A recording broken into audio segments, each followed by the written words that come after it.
Okay, Grammy's back. Who's the visitor today? The visitor is Stormtroopers to the rescue. Okay. The book today is The Red Balloon, and it's going to take about 3 sessions. Okay.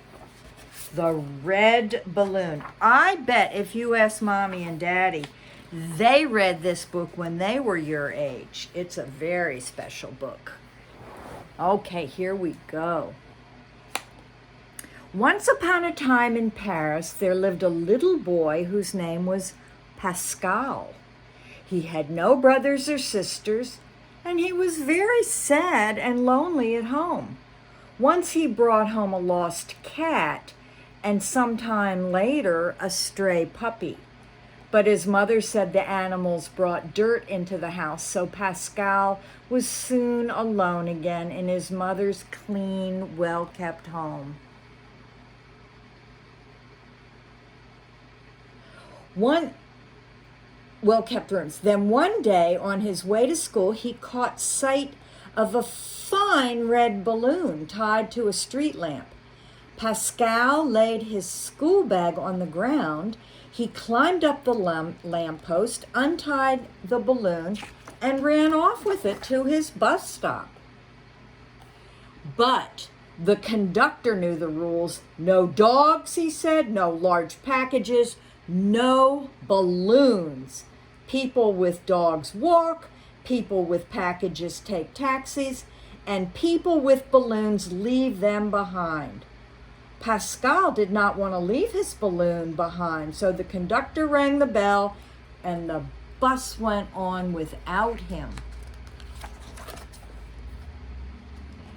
Pascal's school was a long way off, and when he finally reached the school door, it was already shut.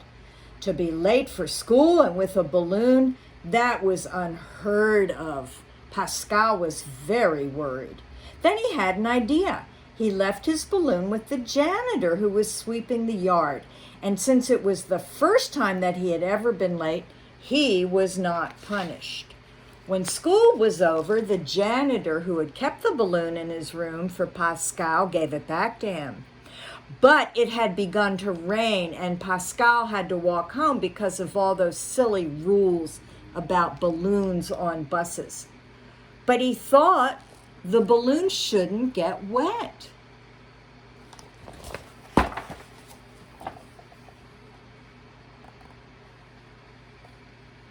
There was an old gentleman just going by, and Pascal asked him whether the balloon could take shelter under his umbrella. So, from one umbrella to another, Pascal made his way home.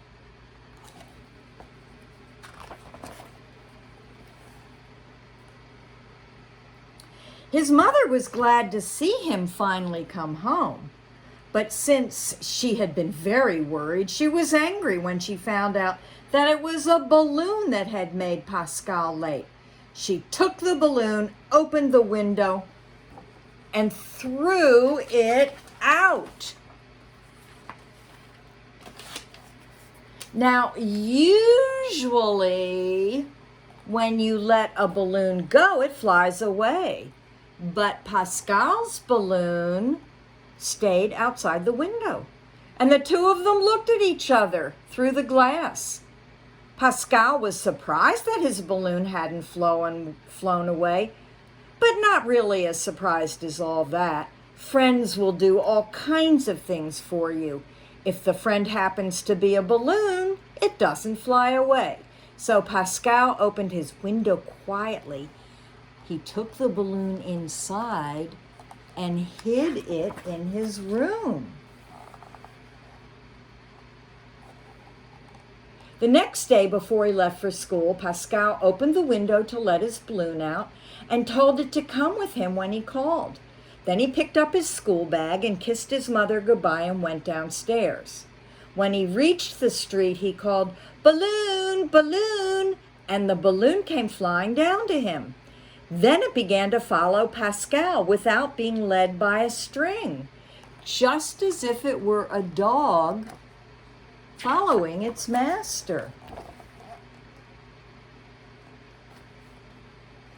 But like a dog, it didn't always do as it was told. When Pascal tried to catch it to cross the street, the balloon flew beyond his reach. Pascal decided to pretend he didn't care. He walked up the street just as if the balloon weren't there at all and hid behind the corner of a house. The balloon got worried and hurried to catch up with him. When they got to the bus stop, Pascal said to the balloon, "Now, balloon, you follow me. Don't lose sight of the bus." That was how the strangest sight came to be seen in a Paris street. A balloon flying behind a bus.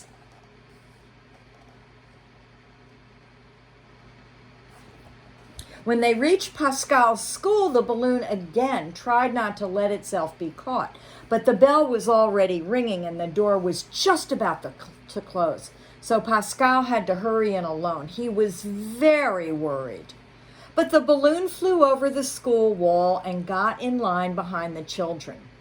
The teacher was very surprised to see this strange new pupil, and when the balloon tried to follow them into the classroom, the children made so much noise that the principal came along to see what had happened.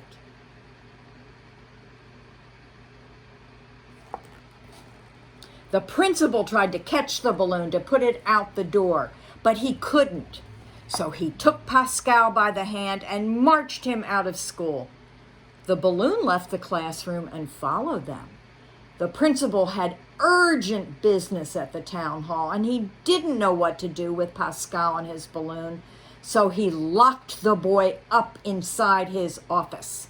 The balloon, he said to himself, would stay outside the door.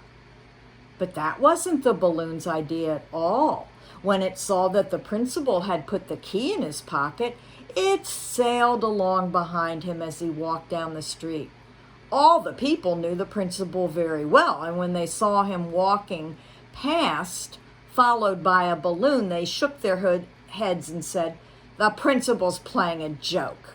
It isn't right. A principal should be dignified, and he shouldn't be playing like one of the boys at his school." The poor man tried very hard to catch the balloon, but he couldn't, so there was nothing for him to do but put up with it. Outside the town hall, the balloon stopped. It waited for him in the street, and when the principal went back to school, the balloon was still behind him. The principal was only too glad to let Pascal out of his office and be rid of him and his balloon. Okay, we're going to stop here. I wonder what's going to happen. Say goodbye, Stormtrooper. Goodbye.